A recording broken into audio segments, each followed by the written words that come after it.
Selamat datang di channel Pemuja Malam. Jangan lupa like, share, and subscribe ya.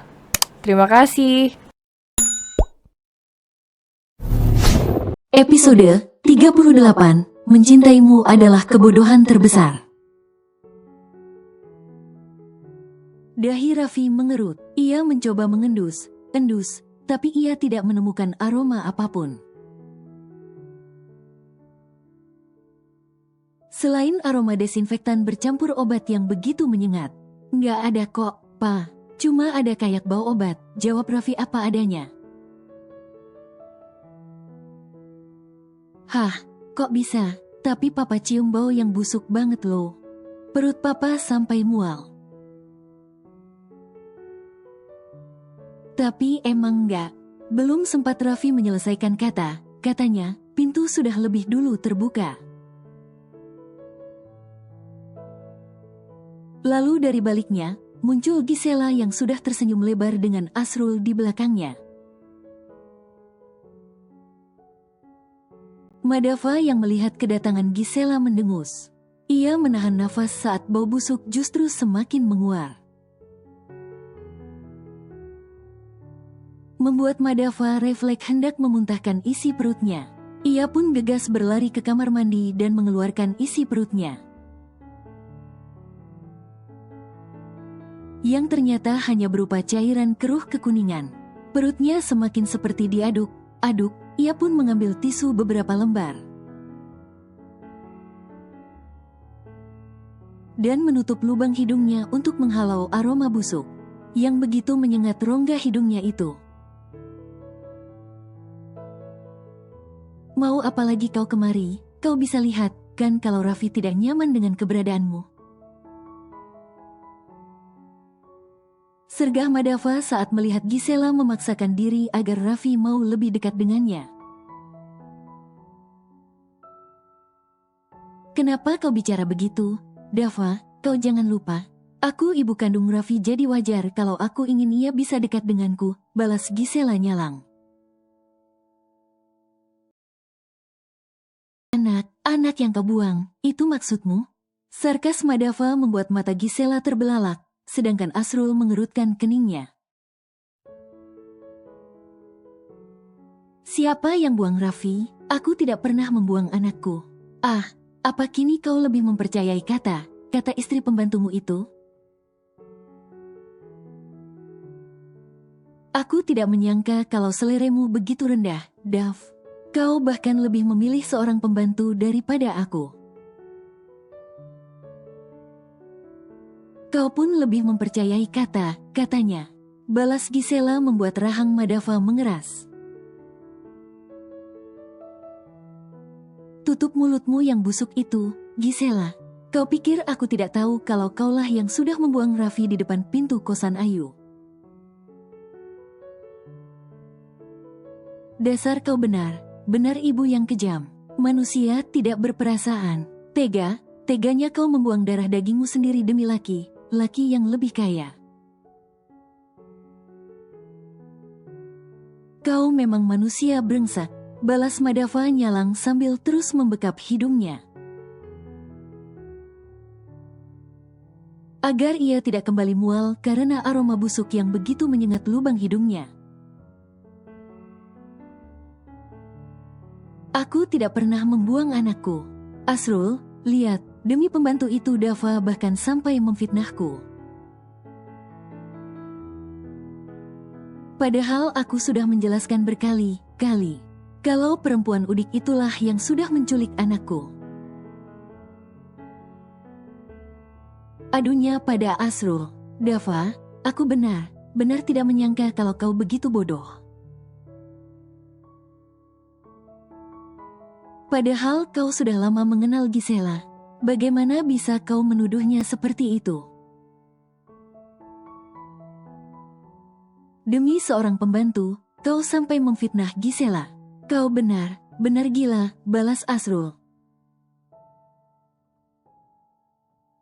Jangan ikut campur urusanku, Asrul. Kau tidak tahu apa. Ya, memang aku sudah lama mengenal Gisela. Tapi aku sudah tidak mengenal perempuan ini lagi. Dia tak lebih dari perempuan jahat yang rela melakukan apapun demi ambisi dan tujuannya. Jengah Madava yang sudah merasa jengah dengan sikap playing victim Gisela. Tutup mulutmu, Dava, jangan pernah menuduh Gisela yang bukan, sentak Asrul. Kau yang seharusnya tutup mulut, sialan. Jangan mudah terperdaya perempuan ini.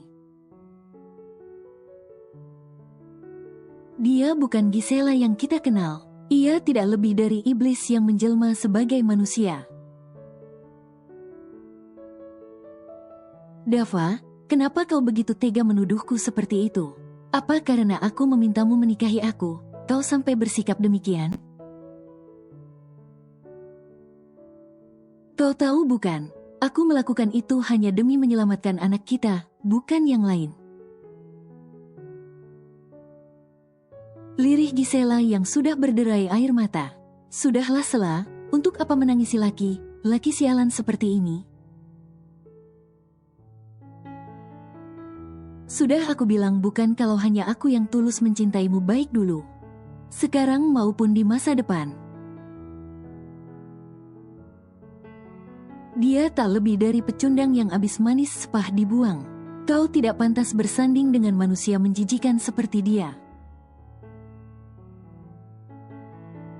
Mendengar kata Asrul yang sedikit menggebu refleks membuat Madava tergelak. Ia tidak menyangka Asrul akan mengambil kesempatan dalam kesempitan. Namun ia tidak masalah, ia pun sudah menyadari. Kalau ia sudah tidak memiliki perasaan apa pada Gisela, mungkin sebelumnya ia sempat merasa bersalah. Karena sudah membuat Gisela hamil di luar nikah kemudian kehilangan anaknya. Tapi setelah mengetahui fakta kalau justru Gisela sendirilah yang membuang anaknya, maka perasaan bersalah itu seketika lenyap. Bila ada rasa bersalah, itu bukan pada Gisela melainkan pada Raffi. Karena kebodohannya di masa lalulah, Raffi akhirnya lahir dari hubungan yang tidak sah.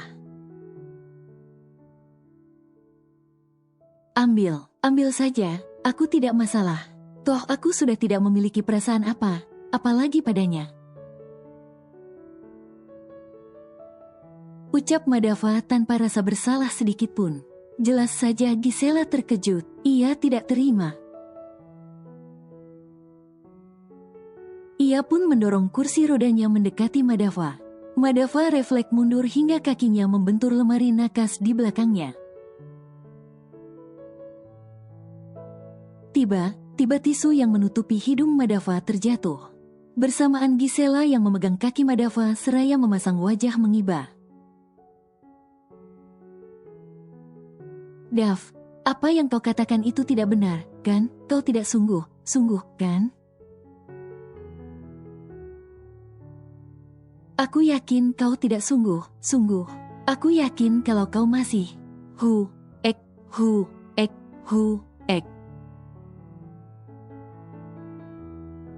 Ark, Dava, apa yang kau lakukan? Teriak Gisela sambil menyeka wajah dan rambutnya yang terkena muntahan Madava. Kau bau sekali jadi jangan salahkan aku kalau ek. Madava mendorong kasar kursi roda Gisela hingga mundur ke belakang membentur kaki Asrul. Lalu ia segera berlari menuju kamar mandi. Gisela tak henti mengumpat kasar karena tubuhnya yang jadi bau karena muntahan Madava. Raffi yang sejak tadi memperhatikan perdebatan para orang dewasa tadi tergelak. Melihat penampilan Gisela yang sudah berantakan, Gisela yang sadar sudah ditertawakan Raffi pun membeliak. Kemudian membentak Raffi hingga bocah laki tersentak. Darah segar pun mengalir dari lubang hidungnya membuat Gisela terbelalak. Dengan wajah kesal, Gisela pergi dari rumah sakit diantar Asrul. Meskipun kesal, ia pun sebenarnya dilanda ketakutan. Sebab sudah membentak Raffi hingga ia syok dan mimisan. Begitu pula Madava, ia benar-benar khawatir. Ia pun bergegas memanggil petugas kesehatan untuk memeriksa keadaan Raffi. Beruntung ia hanya syok saja. Jadi setelah mendapatkan penanganan yang tepat, Raffi pun sudah kembali lebih baik. Ia tidak peduli sama sekali dengan Gisela yang pergi dengan wajah, rambut, dan pakaian terkena muntah. Cukuplah ia resah gelisah karena Ayu yang entah pergi kemana. Ditambah kondisi Raffi yang tidak baik-baik saja. Rasa simpati dan empatinya pada Gisela musnah sudah. Setelah mengetahui fakta kekejamannya yang sudah membuang putra kandungnya sendiri. Raffi udah nggak apa-apa? Tanya Madava pada putranya yang kini berbaring lesu. Raffi nggak apa-apa, Pak, jawabnya tidak bersemangat. Raffi kenapa? Tanya Madava pelan. Mama kapan pulang ya? Pak, Raffi kangen. Ucap bocah laki itu membuat Madava cukup terhenyak. Ia baru tahu kalau Raffi mengetahui kepergian Ayu. Kapan Mama datang lagi? Madava belum yakin kalau Raffi tahu tentang kepergian Ayu. Kalaupun tahu, dari siapa? Bahkan yang mengetahui tentang kepergian Ayu hanya dirinya dan ibunya. Mama kan pergi ke tempat nenek dan kakek, Pa. Jadi, kan namanya nunggu pulang. Madava mengerjapkan matanya, lalu mengerutkan keningnya. Ke tempat nenek dan kakek, siapa? Mama, kan Mama sendiri yang bilang kalau Mama mau pergi ke tempat nenek dan kakek. Tapi tempatnya jauh, makanya Raffi nggak diajak. Ucap Raffi yang cukup membuat Madava benar-benar terkejut. Sepanjang perjalanan pulang, Gisela tak henti-hentinya mengumpat kesal. Asrul berkali-kali mencoba menenangkannya, tapi ia justru mendapatkan hardikan. Sudah, Sel, mau sampai kapan kamu marah?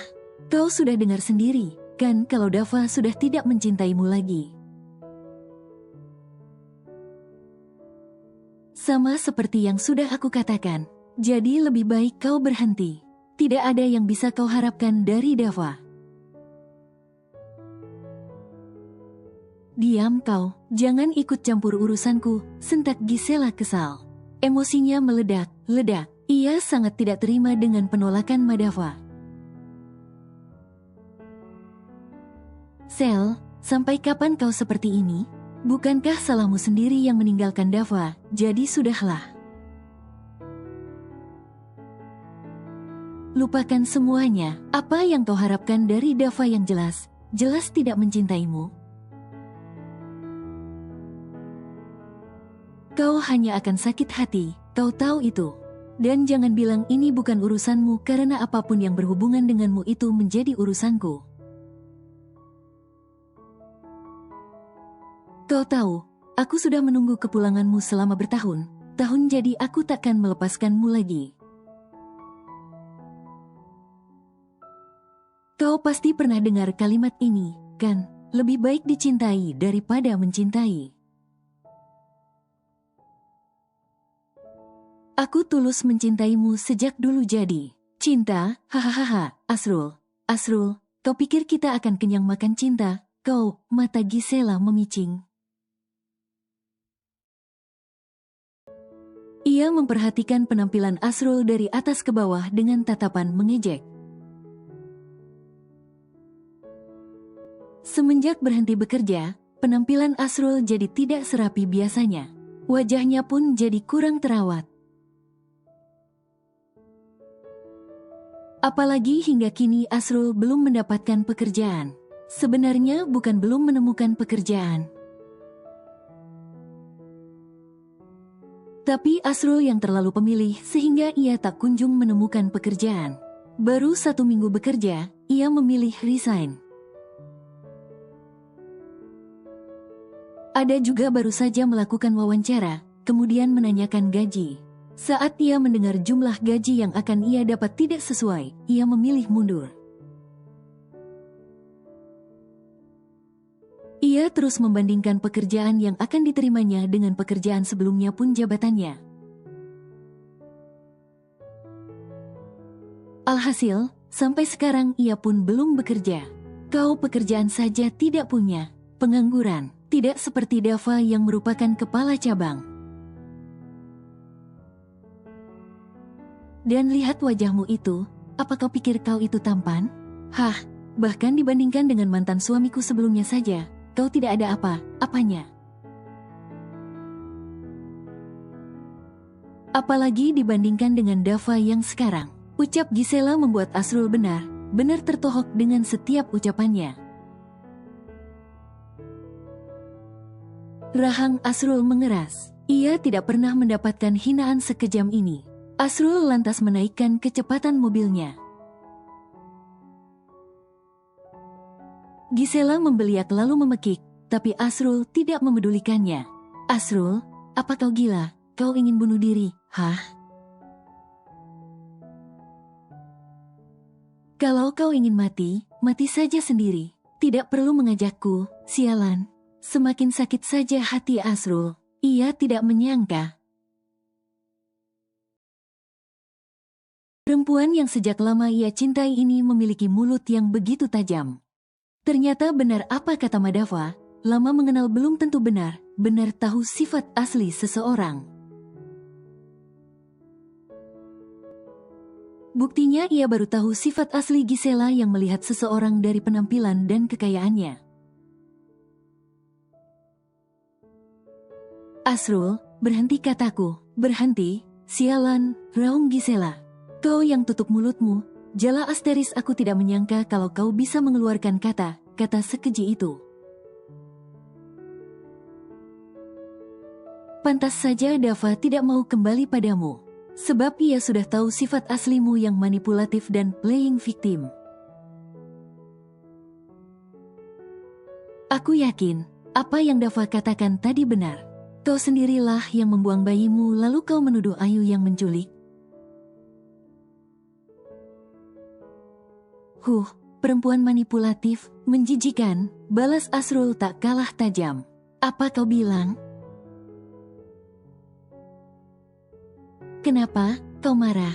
Tapi semua memang benar, kan? Ejek Asrul seraya menyeringai.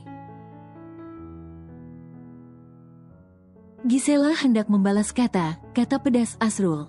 Tapi Asrul justru mengerem mendadak mobilnya hingga kepala Gisela justru membentur dashboard.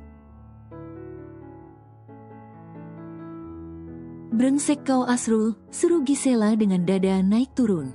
Asrul tidak menggubris. Ia justru turun dan segera membuka pintu mobil di mana Gisela duduk dengan kasar. Lalu dengan kasar pula, ia menarik tangan Gisela hingga ia nyaris terjatuh. Asrul, kau. Asrul justru menyeringai. Ia menutup kasar pintu mobil membuat jantung Gisela berdetak kencang. Lalu ia juga mengeluarkan kursi roda Gisela dan membantingnya kasar. Mata Gisela sampai membulat karenanya. Aku pikir aku benar mengenalmu, Sel, tapi ternyata tidak. Aku sampai rela menjadi musuh Dava karena kau. Pertemananku dan Dava pun hancur karena kau. Aku bahkan pernah menghancurkan rencana pernikahan Dava karena mengira kau pergi akibat ulahnya. Tapi ternyata aku salah. Aku memang bodoh. Bisanya aku jatuh cinta pada perempuan licik dan picik seperti dirimu.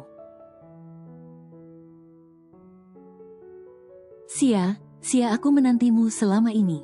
Sungguh, mencintaimu adalah kebodohan terbesar diriku. Mulai sekarang, jangan pernah hubungi aku lagi. Anggap saja kita tidak pernah saling mengenal. Selamat tinggal, ucapnya dengan dada bergemuruh.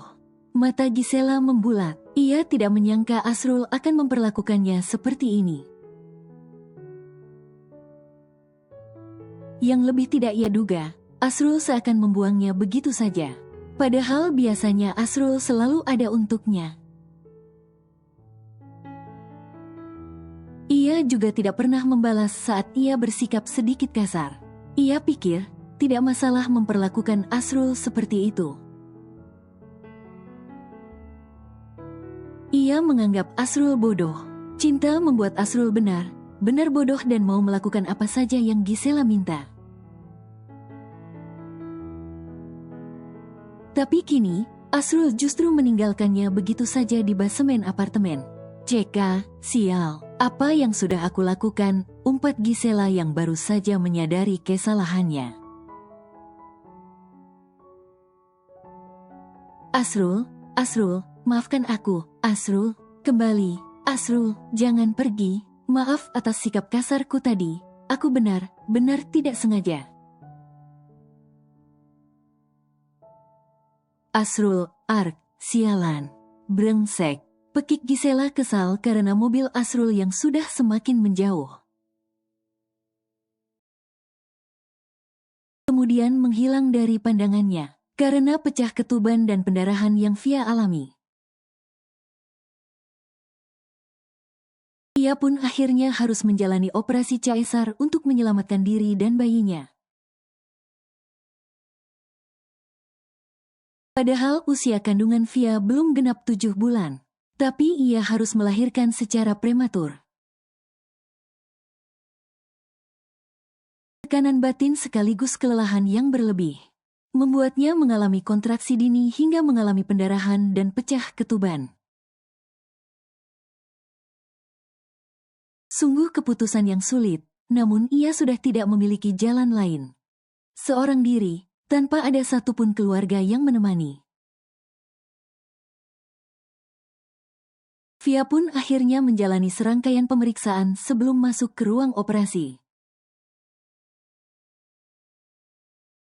Via sudah benar menyerah pada Asrul. Tak ada harapan lagi. Ia sudah menutup rapat pintu harapan itu.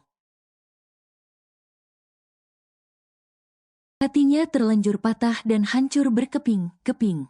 Ia kecewa, tapi ia tidak bisa membenci.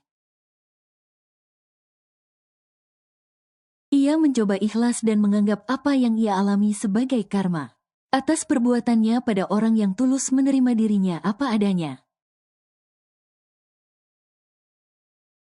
Setelah hampir 1 jam berlalu, akhirnya bayi berjenis kelamin perempuan itu lahir ke dunia. Via menangis terseduh. Ada haru bercampur sedih di dalamnya. Ia terharu karena akhirnya ia sudah memiliki seorang bayi. Namun ia bersedih karena bayi itu terlahir karena hubungan di luar nikah. Bayi itu juga sepertinya akan tumbuh tanpa kasih sayang orang tua yang lengkap. Ia menyadari, ayahnya tidak menginginkannya sama sekali. Via sadar, ini salahnya, bukan salah anaknya. Namun ia berjanji, ia akan membesarkan anaknya dengan segenap jiwa dan raganya. Seketika Via teringat dengan sang ibu. Via sebenarnya masih memiliki ibu kandung. Namun Via yang terlanjur terlarut dalam euforia tinggal di ibu kota membuatnya lupa dengan sang ibu. Ia meninggalkan ibunya begitu saja. Padahal ia tahu, ibunya sudah berjuang untuk membesarkannya dengan sekuat tenaga. Setelah ayahnya pergi meninggalkan mereka begitu saja dengan perempuan lain.